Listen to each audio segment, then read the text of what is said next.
As the world's most popular non-chocolate candy, we consume 70 billion Skittles every year. But have you ever thought about how this fruity staple makes it to the candy aisle? Despite their success, we have no original inventor to credit, as their earliest origins are long forgotten. However, we do know that they were first created in 1970s England, before being picked up by Mars Inc. in 1974 as a fruity alternative to M&Ms. Happily for Mars, the English loved them.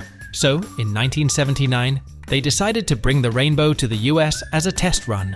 Of course, the crispy yet chewy candy immediately captivated American taste buds. And in 1982, Mars was so confident in its success, they built their first American Skittles factory in Waco, Texas. In making the jump across the Atlantic, only one thing about Skittles changed: the purple one. In the UK, it was, and still is, flavored with the quintessentially English blackcurrant fruit. But Mars felt this wasn't quite right for American consumers, and went with the more familiar grape instead. But do the 5 colors really taste different? Thanks to an outrageous claim by a food scientist that went viral, there's a rumor that all Skittles have the same flavor, and it's just the fragrance of each colored shell that tricks us. So, let's check out what happens inside the Mars Wrigley factory to try to clear things up.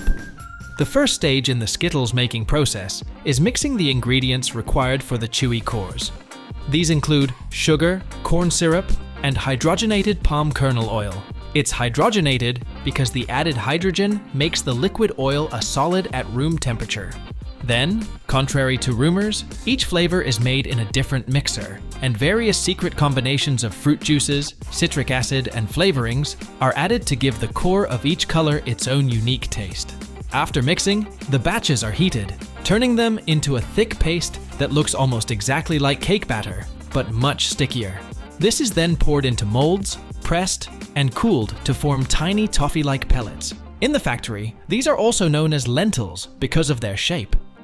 Up next, the lentils, still separated by flavor, are transported by conveyor belt to the coating area. Here, they embark on an epic 6-hour process known as panning.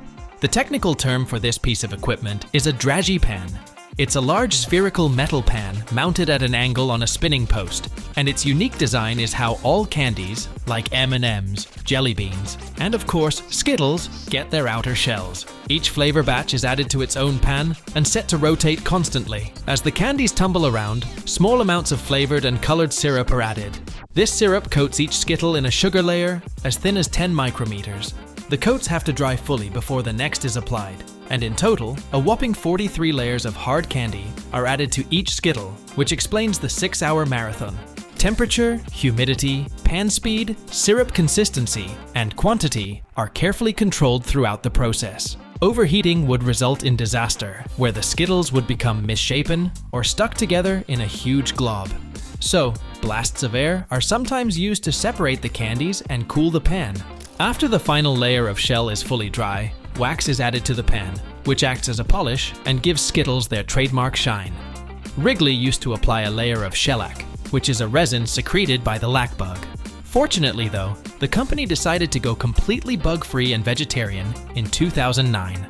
Once the shells are polished to a high shine, the 5 flavors, strawberry, orange, lime, lemon, and grape or blackcurrant, are finally mixed together at the blending belt. This large conveyor belt is fed by multiple hoppers, each containing a different colored candy. The idea is that they each feed in small amounts of each flavor, creating an even spread of colors across the belt.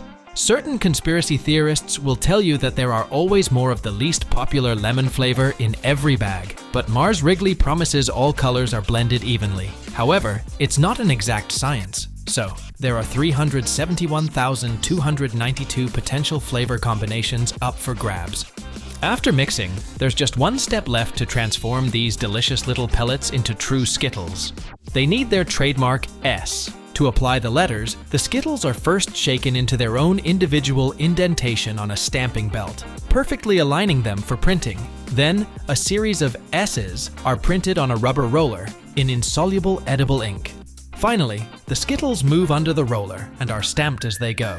Of course, the actual technology is incredibly tricky to master and a closely guarded secret. The roller has to apply just enough pressure to stamp the S, but not crack the shell, and the ink has to be just the right consistency to transfer clearly without dripping or smudging. This is why we don't see printed branding on a lot of our hard-shelled candies. At last, the finished Skittles are ready for packaging. The bags come on giant rollers like ribbons or tape, one for the front side and one for the back. A packaging machine heat seals the sides together to form a tube, then heat seals and cuts the tube horizontally to form pouches. Next, it precisely weighs each portion of Skittles, pours them into a pouch, and heat seals the top to create the finished bag. Finally, the bags are transported via conveyor belt to be boxed and shipped. And that's how 200 million Skittles are produced every single day, allowing millions of customers to taste the rainbow. And if that slogan sounds familiar, it's because it was dreamt up in 1994, making it one of the longest-running advertising campaigns of all time, cementing Skittles in pop culture history. If you've enjoyed finding out how they make the rainbow, we'd really appreciate a like and subscription to Made Mastery. And while you're here, why not check out our other incredible videos to discover how more things are made?